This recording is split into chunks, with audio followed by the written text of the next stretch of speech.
अच्छा, पुरानो कर्ज़ पाकिस्तान जो लाहण लाइ तव्हां वटि कहिड़ो फार्मूलो आहे? हिन वक़्तु तव्हां वज़ीर आज़म आहियो। सवाइ एग्ज़म्पशन्स वठण जे दुनिया खे ॿुधाइबो त असां वटि डिज़ास्टर्स रहिया आहिनि घणा। असां सिधा थी न सघिया आहियूं। ॿोॾि हुजे, बीमारियूं हुजनि, बेड गवर्नेंस हुजे, लॉ एंड ऑर्डर जी सिचुएशन हुजे।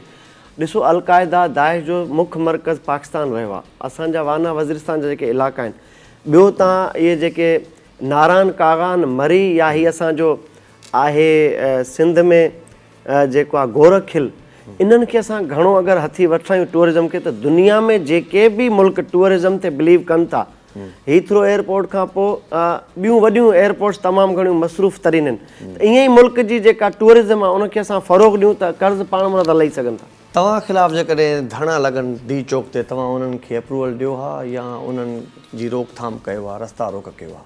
ॾिसो, मां त कॾहिं बि कंहिंजे इज़हार जी आज़ादी ते कदगन हणण जे हक़ में न आहियां। जो मां हिन सीट ते पहुतो ई धरणा हणी आहियां। मूंखे ख़बर आहे त हैदर क़ादरी पंहिंजी सीट सां नथो निभाए, त मां उनजे लाइ आवाज़ु उथारियो आहे। इन करे मां बि अवाम जो जवाबदेह आहियां। मुंहिंजो को अमल नथो वणे सॼे मुल्क जे अवाम खे, त डी चौक अॻूणे वज़ीर आज़म इमरान ख़ान वांगुरु न त कंटेनर फ़राहम करूंगा। मां प्रैक्टिकली तव्हांखे फैसिलिटेट कंदो, अचो मूंसां डिसएग्री कयो। चीफ ऑफ आर्मी स्टाफ खे पाण सां गॾु खणी हलो हा या उनजे पोयां हलो हा? हर कंहिंजो पंहिंजी पोज़ीशन आहे। असां वटि हिकिड़ो माइंड सेट आहे त वर्दी वारे जे इन्फ्लुएंस में रहूं था, ईअं हुजणु न घुरिजे। डोमेन हर कंहिंजा डिज़ाइन थियल आहिनि। चीफ साहब जो कमु आहे उहो सिपा सालार फ़ौज जो। मुश्ताक सर की वज़ीर आज़म मुल्क जो उहो मैंडेट वठी आयो आहे। Everybody should do their own jobs instead of interfere anywhere. त मुंहिंजो इहो बिलीव आहे त तव्हां जमहूरी अंदाज़ में उनजे बि किरदार खे नज़रअंदाज़ नथा करे सघो। फ़ौज हिकिड़ो फोर फ्रंट ते असांजो किरदारु आहे। ॿियो, डेमोक्रेटिक जेके फोर्सिस आहिनि, जंहिंमें जमहूरी क़ुवतूं आहिनि, इधर उहा मुंहिंजी पार्टी हुजे, ॿियूं मुंहिंजूं अपोनेंट पार्टीज़ हुजनि, उन्हनि जो पंहिंजो हिकिड़ो डिज़ाइन थियल रोल आहे मुल्क जी बहितरी जे लाइ। त न अॻे हलां न पोइ ते हलां, बराबरी ते हलूं आहे, कंसेंट सां हलूं आहे ऐं हिक ॿिए जूं राय वठी मुल्क जी बहितरी लाइ गॾियल क़दम खणूं आहे। अपोज़िशन लीडरनि सां कहिड़ो तव्हांजो रवैयो हुजे हा?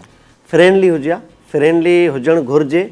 ॾिसो, दुनिया में जेके बि अपोज़िशन लीडर आहिनि उन्हनि जो बि सेम प्रोटोकॉल आहे। हिते त बदकिस्मती सां तव्हां जॾहिं अपोज़िशन लीडर इलेक्ट थियो था, तव्हां चूंडिजी तव्हांजो अनाउंस थियो था पंहिंजी पार्टी तरफ़ां, त तव्हां उन ॾींहं खां दुश्मन था डिक्लेयर थियो।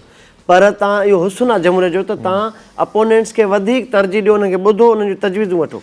वज़ीर आज़म जी कुर्सी ते वेहण टाइम जेको आहे उहो तमामु घटि थोरो पहुतो आहे ऐं तव्हां इन विच में के ठीका बि काई सही न कया, मां हिन में एंगेज थियो। पाकिस्तान जा वज़ीर आज़म आहियो तव्हां, कहिड़े वक़्तु बि तव्हां वञी सघो था। महांगाई ते क़ाबू, जल्दी जल्दी हिननि सवालनि जा जवाब मूंखे खपनि मुश्ताक भाउ। महांगाई ते क़ाबू कीअं तव्हां पायो आहे, उनजो को फार्मूलो जल्दी? इन में मेन अनाज, चांवर, फ्रूट, सब्ज़ी ते सब्सिडी ॾियूं आहे। सब्सिडी खां पोइ पाण मुरादूं क़ीमतूं घटिजनि ऐं जिथे बि वायलेशन थिया सख़्तु कानून जोड़ियो आहे। तव्हां बि टैक्स वधाए करे अवाम मां ई पैसो कढी तव्हां ख़ज़ाने खे भरियो आहे या तव्हां वटि अञा ॿियो को जीअं सब्सिडी वारी ॻाल्हि कई तव्हां? असां वटि अल्टरनेट हुजणु घुरिजे, हा। ऐं हीअ टैक्स जो बोझ, पेट्रोल जूं क़ीमतूं वधाइणु, इहो न पंहिंजा आलमी लाॻापा बहितर करे असां डोनर्स पैदा कयूं आहे। ज़मीनुनि ते जेके ख़ासि करे असांजे हिन मुल्क में स्पेशली जेके ग़ैर क़ानूनी जेके पेपर में त हीअं सरकारी लेवल ते था अचनि, जेके कब्ज़ा थी रहिया आहिनि ज़मीनुनि ते, उन कब्ज़ा माफ़िया खे तव्हां कीअं फेस कयो आहे?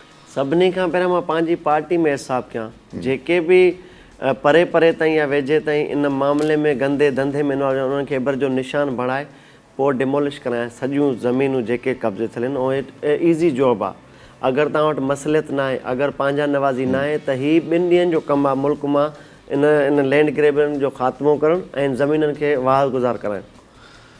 तमामु ज़बरदस्त। नाज़रीन, वज़ीर आज़म जी कुर्सी ते थोरे टाइम जे लाइ असां मुश्ताक सरकी खे तव्हां यकीनन ॾिठो ऐं जेके सवाल असां पुछासीं साईं जन उन्हनि जा जवाब असांखे ॾिना ऐं हिननि पंहिंजी आइडियोलॉजी ॿुधाई आहे, हिननि पंहिंजी काबीना ॿुधाई आहे त ही बहितरु थी सघे पियो। सो ब्रेक जो वक़्तु आहे। ब्रेक खां पोइ असां मुश्ताक साहब खे तव्हां औरत जी कुर्सी ते ॾिसंदो त हीअ जेकॾहिं औरत हुजनि हा त हीअ दुनिया में कीअं सर्वाइव कंदा। काॾे बि न वञिजो, असां सां गॾु रहिजो। केरु वेंदो कुर्सी ते?